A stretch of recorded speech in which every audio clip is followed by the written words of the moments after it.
Good morning, everyone, and welcome to Friday at City Hall. There are a few things that I want to go over with you today. First, we are continuing to actively investigate and monitor our two current locations for Bitcoin mining, both on Buffalo Avenue and on 56th Street. We have started on the 56th Street site. We are commencing some sound testing as they are farther along the road and trying to be in compliance.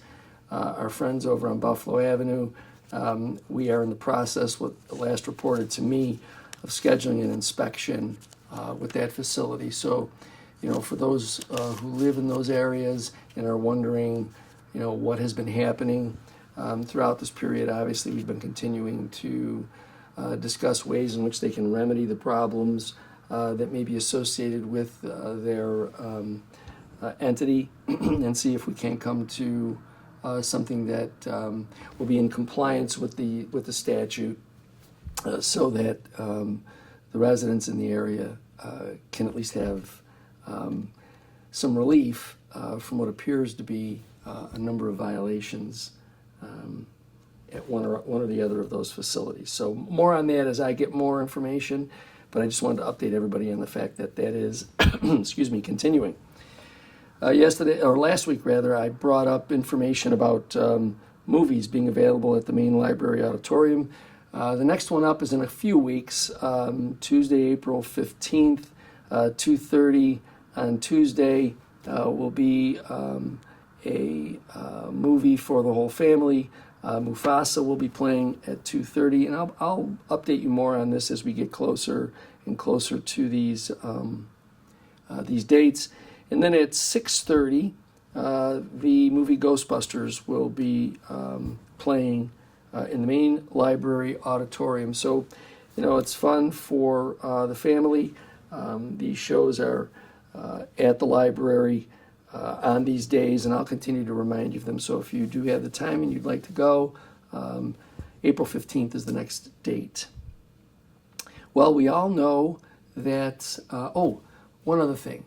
The street light conversion continues as the team continues to go through the city, going about converting the older street lights into the newer ones. Again, not only is it to provide a more uniform look to our street lights, but it also provides us with the ability to introduce technology as well as to save money and be more environmentally friendly. So that continues. We're a little over the halfway mark in terms of the conversion throughout the city. Some of the main roads will be left toward the end because obviously they've got to navigate around the high volume of traffic on those roads, but the team is out there. The one thing that I want to start reminding everyone is that since the city was required to acquire the streetlights, we will be contracting with a third party who will then be doing repairs. We haven't gotten into that discussion yet. We will be shortly to determine who will be the company that will do the repairs. You may recall that when National Grid, the utility provider, owned all of the street lights, you'd contact National Grid, give them a number on the pole, and then they would eventually get out there to repair it. That process will now be a part of this third-party contractor for the city. So, we could tell that spring is coming. I mean, the weather sometimes doesn't cooperate with us, but you could tell. Trees are starting to bud, and in your home gardens or around, you can start to see flowers starting to crop up. But the other thing that we also know that spring is in the air is that the Milstein Group, Niagara Falls Redevelopment, has proposed yet another fantastical idea about why their alleged project will be so helpful to everyone. I just want to remind everybody, they're again starting this springtime pitch to say what great neighbors and friends to the community they are. Let's look back on their history. 27 years they've owned these properties in the South End, 142 acres. And they've made a ton of promises. In 2000, 2003, they made a promise to build, and here's the promise, they made a promise in writing to build a $100 million hotel and retail complex on the very property that you see fenced in over there on 10th and Fall Street. Then they made the fantastical proposal to build a 25-story hotel, resort hotel and spa at the Turtle site. And here's that fantastical proposal as well. And so now, today, again, it's springtime, and they now have this fantastic proposal of how much their alleged development is going to benefit the city and benefit everybody and benefit the school and benefit everybody and bring jobs and benefit everybody and just benefit. And so you ask yourself, okay, well, we had this that was going to be a big benefit for everybody and it never happened. Then we had this and it was going to be a big benefit and it never happened. And now we have this spectacular economic and fiscal materials that they issue out. And again, it just represents another ruse to pull the wool over the eyes of city residents. I think we're all a little bit tired of them, right? The fact is that over these last 27 or more years, they've done nothing but talk about fantastical projects that they never bother to do, about all this investment in our city, and they've invested nothing. We can't continue to allow them, because it's springtime, to come forward with some more incredible, actually they're non-credible evidence of some project that they claim is going to just make everybody's life better, when they've done that so many times, and then have never backed their words up with any action. The proposal that the city has made with regard to eminent domain and the taking of that property is a real proposal. I have shared with you what the event center and park can mean for the hospitality industry and the employment of those people who get laid off every late fall, and how that will help grow that industry into a year-round industry. The remarkable thing is that if we just take a look at the area 90 to 120 minutes away from Niagara Falls, there are well over 12 million people in that distance, most of which are in southern Ontario.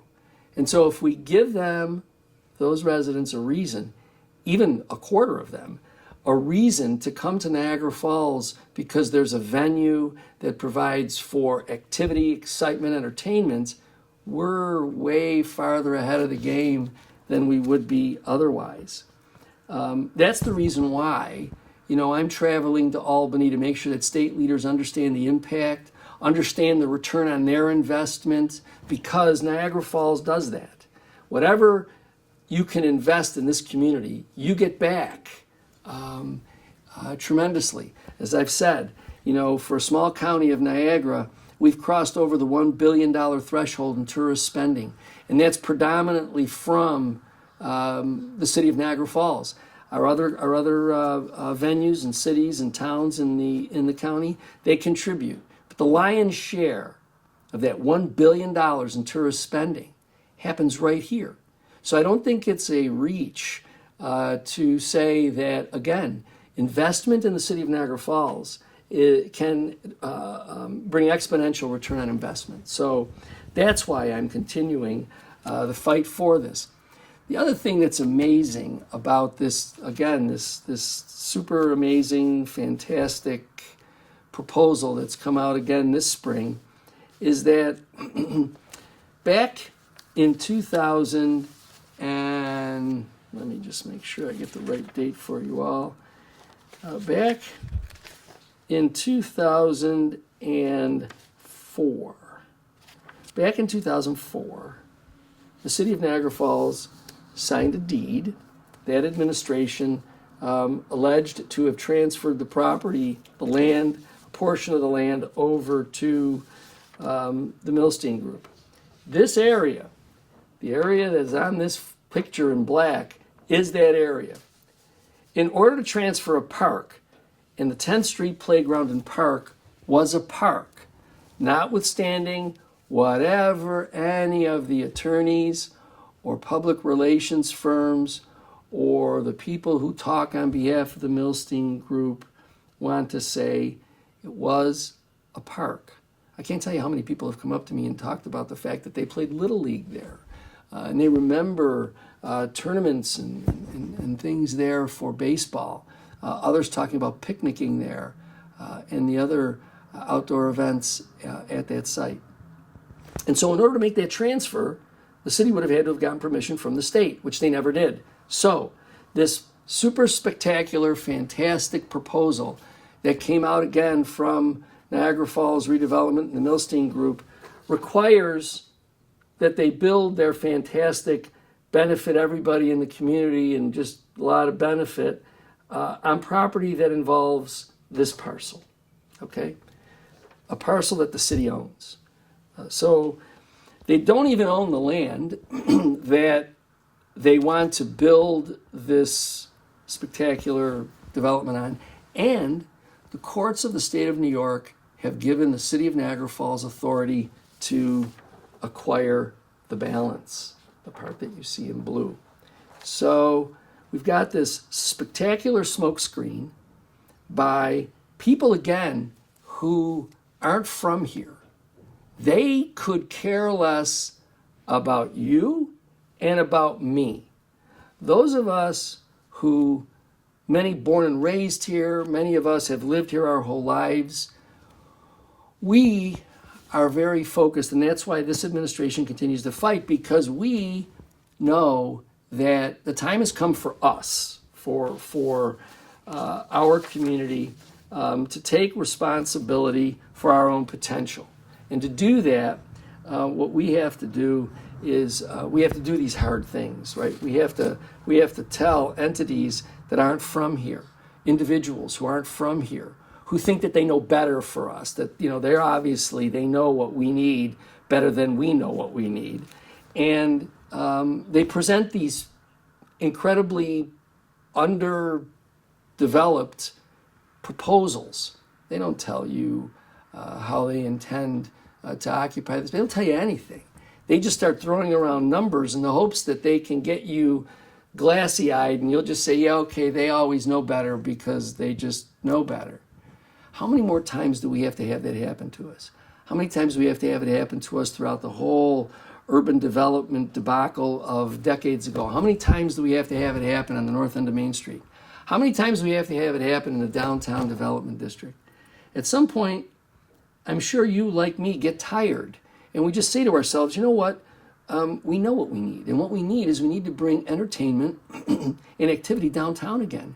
That's what the event center and the park bring. It is an opportunity for a transformative economic development project that'll accomplish the goal of expanding the season, allowing those who work in the hospitality industry to remain employed. And with that, obviously, comes a whole host of personal benefits to people who are in that industry. You have a full-time job, full-year job. You now can think about leaving the apartment that you've been renting for so long, because that's about all you can afford, given the fact that you have a seasonal job, and think about buying a home. Think about becoming a homeowner and investing in your neighborhood, a neighborhood. Those are the things that I think will make Niagara Falls strong and great. Not these, again, fantastic, never happening projects that come out with glossy pictures and tremendous statistical suggestions. And it's kind of funny because they want to try and play, well, look, this can help the schools. And so you want to try and they try to develop this sympathetic sense of how great they are for the community. Well, let me just say this as far as how great they are for the community. Over the course of time that they've owned these properties, they have reduced their tax burden by nearly $2 million. That's city tax and then the commensurate county and school tax. So the city tax by close to $2 million, about $1.5 million. And with that, a reduction in tax across all those jurisdictions. So all of this fantastic, amazing, tremendous revenue generation and all of this transformational stuff that they talk about is nothing more than another smokescreen. So, as much as the Mother Nature and the weather is kind of letting us down now that spring is here, let's not let NFR do the same thing. Let's not get called again back into this dream world of where they think they're going to fool us into thinking that they really care and that they're really going to do something. We know how this game gets played. We've been down this road before. So let's just say no. Enough is enough. I say that to the business community who they try to bludgeon believing them. I say that to the trades unions who they try to bludgeon into agreeing with them. And I say it, please, to every one of you residents, don't let yourself be fooled. They're not going to do anything. They never do anything. They promise and spend an awful lot of money trying to continue to fool you, to gaslight everybody in this community. Don't let it happen again to you. Understand that this administration, and with the help of the council, providing their authorization to go forward with eminent domain, is prepared to take control of our future, at least with regard to this hospitality industry that we know is critical to Niagara Falls. Remember, it doesn't come easy to cross that $1 billion threshold for tourism spending. It comes from hard work. All of our friends down in the downtown district who do that, I celebrate all of them and the hard work that they do. And imagine they're doing it in a limited window. If we expand the calendar for them, if we create these indoor venues, imagine where we can go. That's what I'm saying to all of you. We know how to do it, and we've shown that we can do it. The event center and park is really just that element to sort of supersize what we're already doing and really bring the entire calendar year into focus for the experts down there who are currently doing the hard work of protecting that hospitality industry, making it successful. So we're going to lean in and help them. And with your help, I'm going to ask you, ignore the noise. That's all that NFR does is the Milstein Group, they bring us noise. It's a beautiful picture, by the way, right? Like they wanted to build this thing. I guess it kind of looks like a ship. It never happened. The turtle is still there, and quite frankly, it's deteriorating. I feel bad. I feel bad for the architect and the people who designed it. This group's just letting it deteriorate and wither. And then of course, there's the $100 million hotel and retail center, and there's a fence there now. So don't be lulled into that. You're smarter than that. The Milstein Group, NFR, they don't think you are. They don't think you're smart enough to know that they're just, again, gaslighting this community. But don't let them do it. Understand that it's not easy, right? It's not easy to do what we're doing. And good things often aren't easy to accomplish. But we stay the course. We know that we will be successful. As I indicated to you a few weeks back, my return from Albany was very, very uplifting. I think that it was hopeful. I know that all of the state legislators and staff that I spoke to were very optimistic about this project, and so I'm looking forward to continuing that conversation and even hosting some of them as they've promised to come down and want to know a little bit more and really see what we're talking about. So stand strong with us. Understand that we're going to continue to just impress upon this property owner that their time of you know, just their time of feeding this community malarkey is over. We have the right to take this property according to the court. We already own this property because it was never properly transferred, and so we're just going to press ahead. This weekend is expected to be a little bit of a change kind of weekend in terms of the weather. So, it might be a little bit wet. We're going to see the temperature start to climb a little bit. Like you, I can't wait for it to dry out and be sunny a little bit more. But if you're out there, please remember, and I know I touch on this each week now, the roads are challenging. And they're challenging because we've had while it was compacted, it was a pretty fierce winter in terms of temperature changes, right? And so our crews are out there, and I give them credit. They're out there trying to make as smooth a road for you as possible. Now, they probably haven't yet gotten to that one pothole that you hate worse than anything, but it's on their radar screen, and they are going to get there. The good news is we've heard that the asphalt plant may be opening early. Why is that good news? Because as I've indicated to you, right now they're putting a cold patching surface in there, which is a Band-Aid. If the asphalt plant opens, they can get hot material. Hot material is more permanent. Hot material makes the fix better. So please be patient, be careful, watch your speed, be mindful of the road. You're aware of it, so just be careful on how you operate there. Be safe throughout this weekend, and I look forward to talking to you again next week.